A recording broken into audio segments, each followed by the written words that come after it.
Livro A Conjuração Anticristã, Monsenhor Henri de Lassus. Capítulo 42. A República Universal em via de formação. Com a morte do imperador José, Leopoldo, seu sucessor, chamou para perto de si o professor Hoffmann, cuja pena ele sabia ter sido solicitada a consagrar-se à causa da Revolução.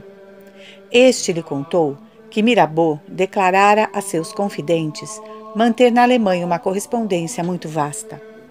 Ele sabia que o sistema da Revolução abraçaria o universo, que a França era apenas o teatro escolhido para uma primeira explosão, que os propagandistas trabalhavam os povos em todas as regiões, que os emissários estavam espalhados nas 4 partes do mundo e, sobretudo, nas capitais. Outros convencionais testemunharam mais de uma vez conhecer o segredo das ambições últimas da seita. Um deputado do Cantal, Miliaut, falando na loja Clube dos Jacobinos sobre a união da Saboia à França, saudava a derrubada de todos os tronos, decorrência próxima, dizia ele, do sucesso das nossas armas e do vulcão revolucionário. E exprimiu o desejo de que, de todas as convenções nacionais, que viessem a ser estabelecidas sobre as ruínas de todos os tronos, um certo número de deputados extraordinários formasse no centro do globo uma convenção universal que velaria sem descanso pela manutenção dos direitos do homem em todo o universo. Em outras palavras, ela teria por missão velar pela manutenção dos homens na revolução, na revolta deles contra Deus, na ordem puramente natural. Notemos de passagem que uma mesma palavra, um pouco modificada, convention, serve para designar as Assembleias Gerais da Franco-Maçonaria, a Assembleia Revolucionária de 1789 e a futura Assembleia dos Deputados de todas as partes do mundo. No fim do século XVIII, esse projeto de governar o gênero humano inteiro, através de uma convenção universal, colocada no centro do mundo e composta de deputados das convenções estabelecidas nos antigos reinos, reduzidos ao estado de departamentos, poderia parecer louco. Mas hoje, na entrada do século XX, em que vemos o globo inteiro sulcado pelos fios telegráficos, pelas estradas de ferro e pelos vapores, o Messias esperado pelos judeus poderia facilmente manter o mundo inteiro em suas mãos e governá-lo através de uma convenção central relacionada com as convenções locais. Podemos ver em Deschamps, T2, P50 e seguintes, o auxílio que a Convenção e depois Napoleão receberam da franco-maçonaria na Alemanha, Bélgica, Suíça e Itália para tentarem formar os Estados Unidos da Europa em encaminhamento para o Estado-humanidade. O projeto jamais foi abandonado.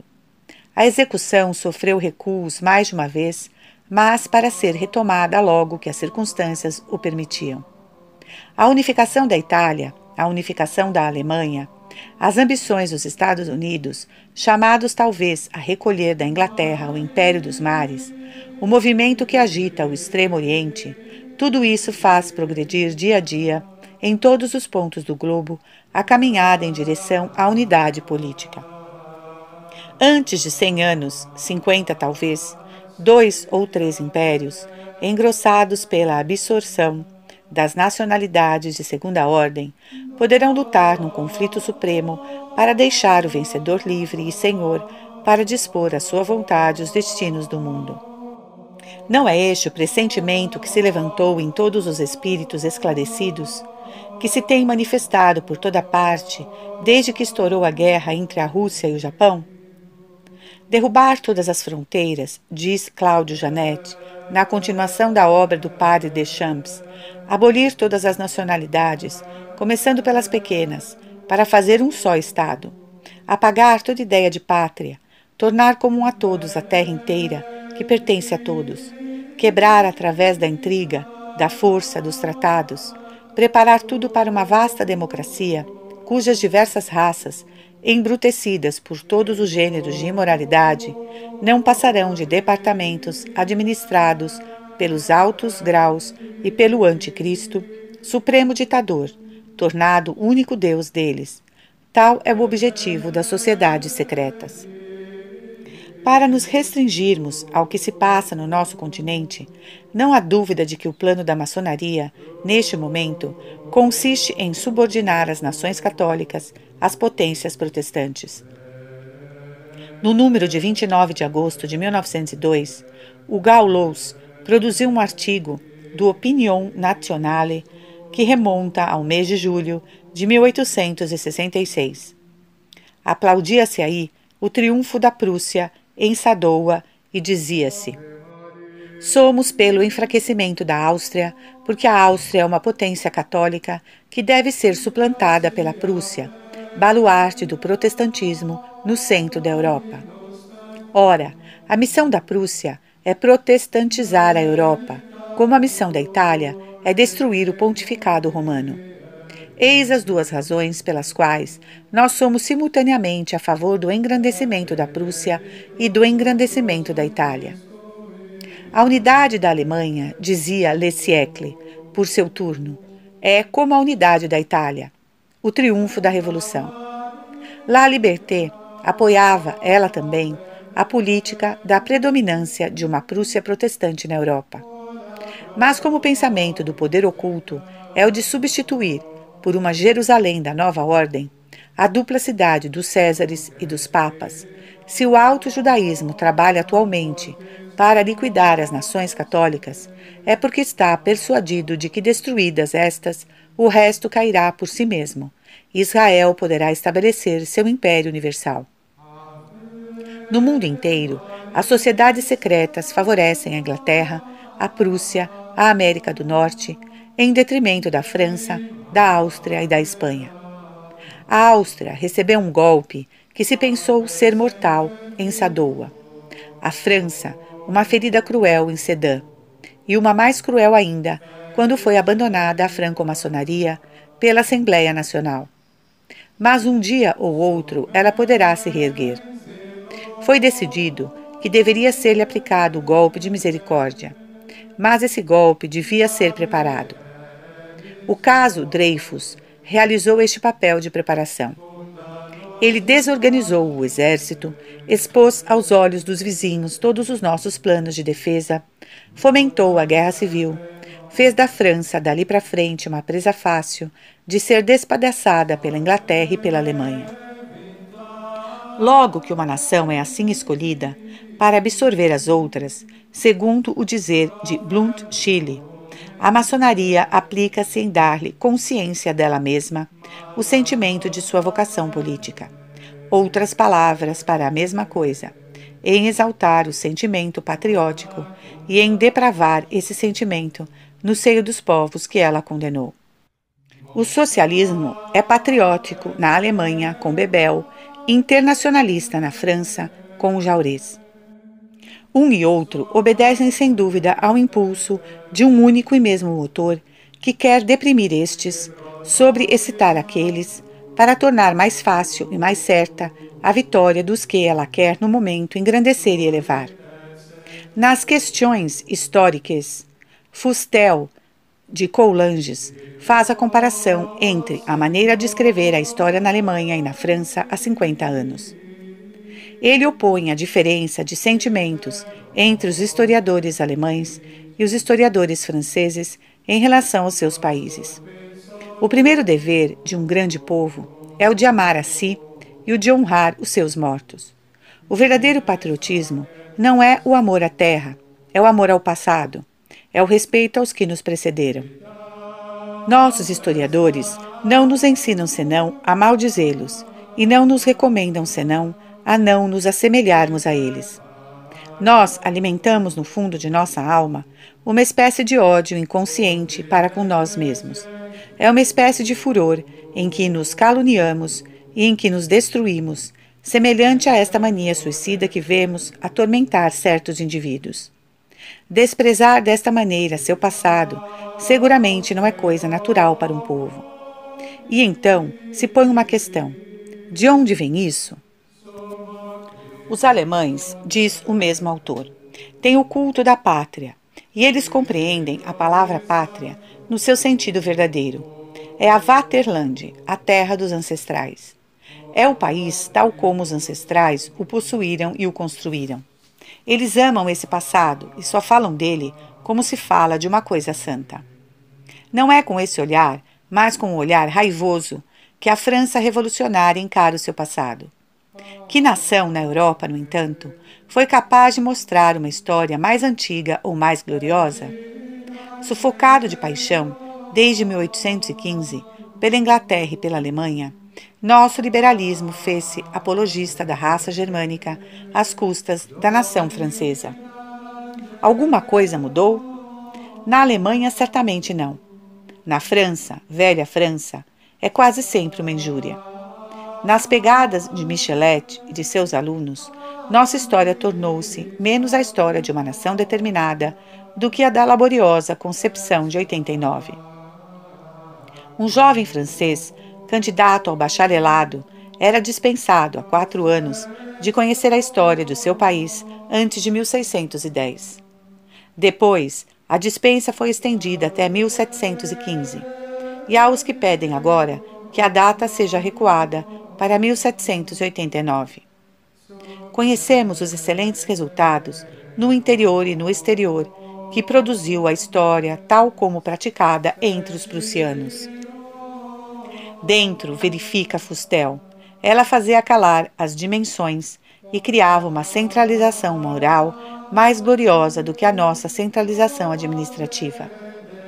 Fora ela abrir os caminhos da conquista e fazia ao inimigo uma guerra implacável em plena paz. Foi assim que, com 20 anos de antecedência, ela pusera as mãos na Alsácia-Lorena. Fustel acrescentava: antes que a Alemanha se apodere da Holanda, a história já demonstra que os holandeses são alemães. Ela provará também que a Lombardia é uma terra alemã e que Roma é a capital natural do Império Germânico. Hoje, como antes da guerra, a história é a serva da grandeza alemã. Ela continua a modelar uma alma comum no jovem império e a fazer-se em todas as fronteiras o depósito de provisões do pan-germanismo. Conhecemos algo disso em Praga, Zurique, Nancy, Luxemburgo, Amsterdã. As universidades alemãs e da Áustria tornaram-se centros do pan-germanismo. Os primeiros discípulos de Schoenerer foram estudantes de Viena. Atualmente, ouvem-se 2 gritos: Alemanha una e rompamos com Roma. A Prússia protestante anexará assim não somente todas as partes da Alemanha, mas a França e os outros países circunvizinhos. A propaganda é exercida sob as mais variadas formas: ação política, ação pela imprensa, pela venda ambulante, pela prédica protestante que se transformou em auxiliar do germanismo. A Alemanha, numa palavra, nada negligencia para estar pronta quando chegar o momento de completar a execução do plano pan-germânico. Manifestações constantes na Alemanha revelam os projetos ambiciosos dos pan-germanistas que agora se creem suficientemente fortes para confessarem seus sonhos de dominação universal e, sobretudo, de breve conquista da França. Um professor de Magdeburg expôs em 5 conferências oficiais, em novembro de 1909, o plano dos pan-germanistas. Com o crescimento contínuo da nossa população, diz o professor doutor Auetig, é absolutamente necessário que nosso país procure dispor das regiões para as quais poderá fazer escoar o excesso de população. Atualmente, não vejo senão 2 meios para chegar a esse resultado, porque, na minha opinião, nosso futuro não se encontra sobre o mar, mas sobre a terra. É possível, quase certo, que os franceses passem a ocupar no mundo apenas um lugar secundário. É preciso, pois, que aproveitemos este fatal recuo. O primeiro meio seria a infiltração, inundar os países latinos de homens de nosso meio. O resultado é certamente longínquo, mas seguro, e vejo muito bem Paris ou Bruxelas como capitais de países não anexados, mas que falam alemão. Uma infiltração tal não deve ser tentada somente em direção ao leste, e não considero a política de germanização da Polônia senão como um ensaio, um meio de adestramento. Devendo a infiltração durar muito tempo, vamos mais longe, porque não procuraríamos adquirir esses territórios de que temos necessidade pela força das almas? Por que não tentaríamos substituir os regimes existentes entre nossos vizinhos pelo nosso governo?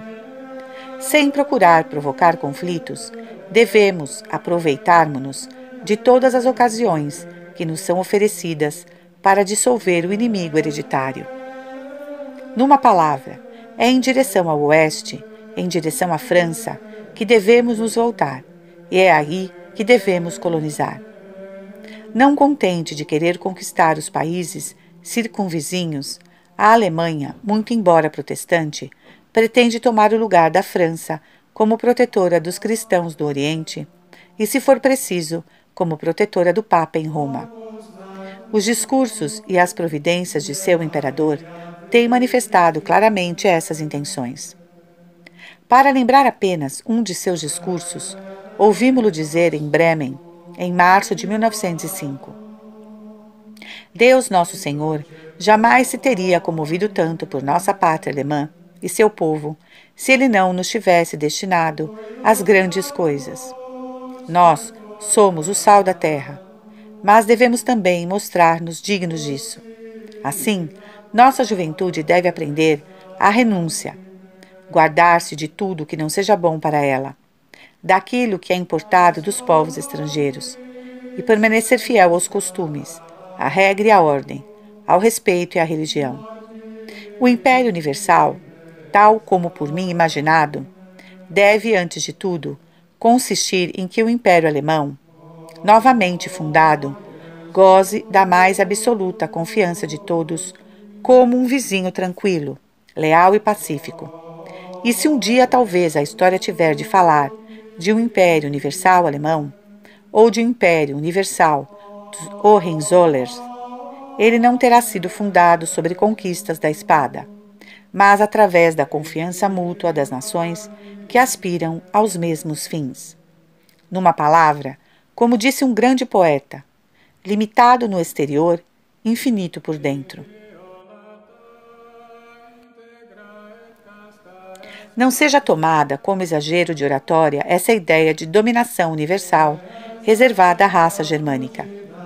Guilherme II nada fez além de exprimir um sentimento comum a todos os alemães e que é reencontrado no fundo dos discursos de Bebel em Amsterdã, assim como nas alocuções imperiais. Quem observa a Alemanha vê com que certeza ela prepara sua dominação, tão extensa quanto possível, simultaneamente por todos os meios, tanto através da ideia como do poder militar, através do comércio como da indústria, bem como através das imigrações. Atualmente, a Alemanha é a segunda grande potência comercial do mundo. A colônia alemã nos Estados Unidos é um poder político de primeira ordem, e na América do Sul ela forma quase a maioria nos estados meridionais do Brasil. O mesmo poder oculto que entusiasma a Alemanha deprime a França. À distância de 40 anos, vemos agora como a Prússia e a França eram trabalhadas há muitos anos para estarem aptas a desempenharem o papel de vencedora por destinação, outra o de vencida por destinação. Que a França tenha sido joguete das sociedades secretas, temos uma prova nas revelações feitas em 1872 por Giers e publicadas 2 anos mais tarde por um grande número de jornais, sem nenhuma reclamação acerca do que estava sendo questionado. Uma tarde, em 1872, em Estocolmo, na sala reservada aos fumantes da casa da baronesa Décima, estávamos em 4 ou 5, conversando familiarmente. Entre nós encontrava-se Giers, antigo ministro das Relações Exteriores na Rússia, embaixador da Rússia em Estocolmo, e falávamos do assunto que preocupava ainda todo mundo, as causas da derrota da França. O Sr. Y emitiu a opinião de que a maçonaria tinha desempenhado um papel importante e pouco lisonjeiro. Então Giers tomou a palavra. Não pretendia, disse ele, ser o primeiro a ventilar esta delicada questão. Mas, posto que foi levantada, posso vos afirmar que conheço bem o papel que a F.M. desempenhou nesta guerra. Eu era então acreditado em Berna. Havia na cidade uma agência perfeitamente organizada que funcionava com uma precisão toda prussiana, que cuidava das informações que diziam respeito à divisão das tropas francesas, seus deslocamentos, a quantidade de munições, víveres, etc., etc. E 1000 indicações, das mais ínfimas e detalhadas, que franceses afiliados à F.M. comunicavam às lojas. E coisa estranha, essas informações chegavam com uma rapidez prodigiosa através de despachos codificados à agência prussiana maçônica de Berna. Estudei a fundo essa colossal organização para fazer um relatório detalhado ao meu governo. É inacreditável, não é verdade? E, no entanto, nada de mais verdadeiro e do mais palpitante interesse então. A nação francesa tinha sido, ao que parece, condenada pela alta maçonaria internacional, e nem a melhor organização militar, nem talentos estratégicos, nem a bravura incontestável das tropas não teriam podido materialmente triunfar. Era uma guerra de cegos contra videntes. Essa acusação formulada tão claramente e partida de um homem que ocupou as mais altas funções na diplomacia, habituado à discrição e ao comedimento, a não falar senão em conhecimento de causa, tem por si mesma uma eloquência por demais pungente para que seja preciso acrescentar-lhe algo mais. Abatida, a França se levantou, no entanto, com suficiente vigor para que se temesse viesse ela a retomar sua posição à testa da civilização.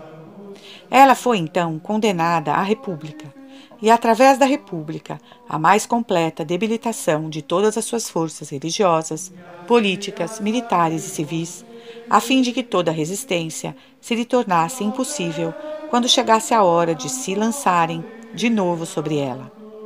A publicação da correspondência de Bismarck terminou por mostrar a parte que ele tomara no estabelecimento da República, o benefício que ele esperava disso e as cumplicidades que ele encontrou no interior para a realização dos seus desejos.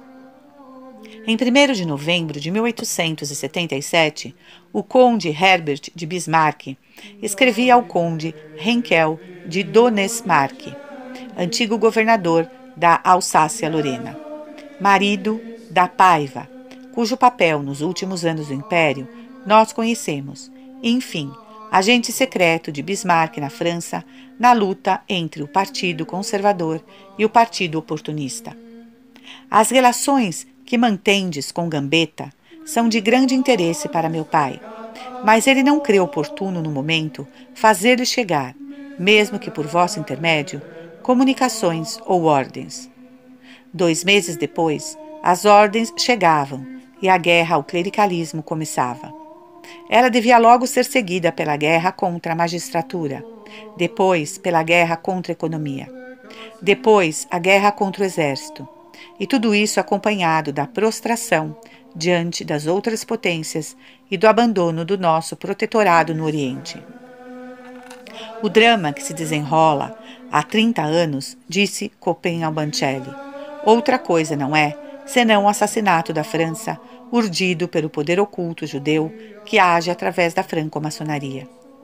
Se não conseguirmos fazer compreender isso a tempo, a maioria dos franceses, a França estará perdida.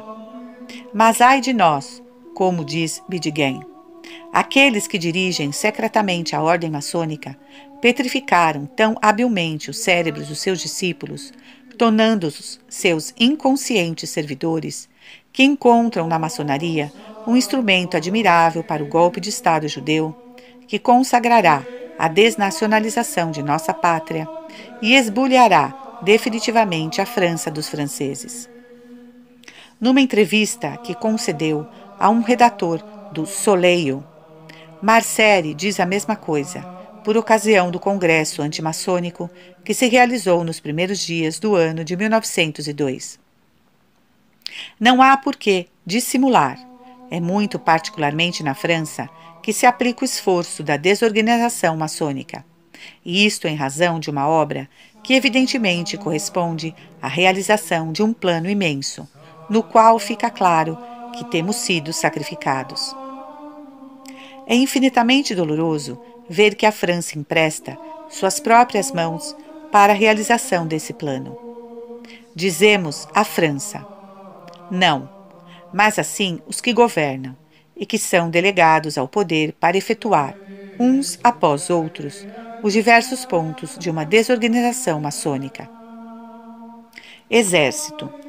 Foi verdadeiramente colossal o trabalho que a França empreendeu após a guerra para se reerguer e retomar sua posição no mundo. Lei do recrutamento, lei de organização, lei dos quadros do pessoal, para citar apenas as leis constitutivas. Edificação de quartéis e estabelecimento em todo o território. Reconstituição do armamento das tropas e da artilharia. Construção dos sistemas defensivos do interior e das fronteiras do Nordeste e do Sudeste.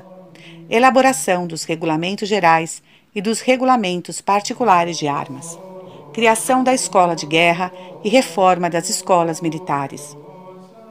Constituição do Estado-Maior do Exército, compreendendo os escritórios de mobilização, estatística, operações, estradas de ferro. Tudo isso foi realizado enquanto as tropas se reformaram, retomaram a confiança. Na verdade, cada ano era um ano do progresso, e quando o pensamento avalia aquilo que a dedicação de todos os que então serviram conseguiu realizar, experimentamos um sentimento de vivíssima admiração em face de uma obra que somente o amor à pátria consegue levar a bom termo. Mas logo vieram os homens que empreenderam destruir. Mandados, tudo o que constituía o exército. A disciplina, o respeito pelos chefes, a confiança recíproca, o sentimento do divino, a abnegação e até o amor à pátria. Foi na destruição disto que eles se aplicaram inicialmente, porque sabiam que, muito mais do que o armamento mais aperfeiçoado e do que os efetivos mais consideráveis, foram as virtudes dos nossos oficiais e dos nossos soldados que, através dos séculos, constantemente fizeram a força do exército francês. Mas não negligenciaram o resto. O Ministério da Guerra foi confiado a engenheiros, cambistas, homens de negócios ou militares justamente desprezados. Assim, dali em diante, não são somente os deveres militares que o soldado deve cumprir, que os oficiais devem ensinar nesse tempo tão curto de 2 anos, são ainda os deveres do cidadão. Através de uma circular de outubro de 1905, Berthelot obrigou-os a fazerem conferência sobre a solidariedade, a mutualidade e os progressos do espírito laico. Eles devem conduzir seus homens aos museus, às fábricas e etc. Porque diz a circular, o Exército não é, sobretudo, o grande órgão da defesa nacional. Ele deve ser também um poderoso órgão de progresso social. A Liga Maçônica de Ensino, Congresso de Biarritz, em outubro de 1905, e de Angers, em agosto de 1906, apressou-se em aplaudir esta inovação inspirada pela loja. Dever-se-ia falar aqui do caso Dreyfus e de suas consequências. Mas não está ele presente no espírito de todo bom francês? Não sabem todos que foi em janeiro de 1895 que se abriu o período de manobras odiosas que os inimigos da pátria, desde então, não cessam de tramar contra o exército para tudo devastar, como tiveram a audácia de dizer? Marinha. Que dizer dela? De 1871 a 1909, ela nos custou exatamente 9 bilhões, 12 milhões, 214.001 francos. Pelo menos é o número apresentado pelos relatórios oficiais da Rua Royale e do Palácio Bourbon. Gastamos 10 bilhões, disse Emanuel Brooks na tribuna, retomando as conclusões do relatório feito pela comissão. E hoje não temos marinha. De fato, após semelhante esforço, a França caiu para o 6º lugar entre as potências navais do globo. Aqui a traição. A palavra se impõe. Se mostrou sob uma outra forma, sob a forma de catástrofes que não pararam de se produzir. É a segunda vez em um século que a marinha francesa é desmantelada. Na véspera da tomada da Bastilha, foi em benefício da Inglaterra. Desta vez parece que é em favor da Alemanha. Aviação. Em março de 1910, por ocasião da discussão do orçamento, foi pronunciado um discurso que se resume nestas poucas palavras. Senhores, somos o país da aviação, o país onde ela nasceu e do qual alçou o voo, mas somos ao mesmo tempo aquele em que ela nada produziu de útil. A Alemanha tem toda uma frota aérea e nós não temos sequer um dirigível. As forças morais da França foram tão enfraquecidas quanto suas forças físicas. Inútil falar da guerra feita à religião e aos seus ministros. A magistratura, o ministro da Justiça, teve de reconhecê-lo em março de 1910. Está gangrenada. O parlamento não está menos. E tudo é empregado para gangrenar até as entranhas todas as classes da sociedade. Para tudo isso, não há outra explicação que não aquela dada por Marceret. Todo o esforço da desorganização maçônica se abate sobre a França pela realização de um plano imenso no qual nós exercemos o papel de sacrificados. Segundo este plano, nós, franceses, devemos ser as primeiras vítimas. Depois de nós, nos será a vez das outras potências católicas. Depois, a das potências protestantes, as quais terão partilhado nossos despojos. Então poderá ser empreendida a grande obra da República Universal, com os instrumentos e através dos meios que se apresentarão naquele momento.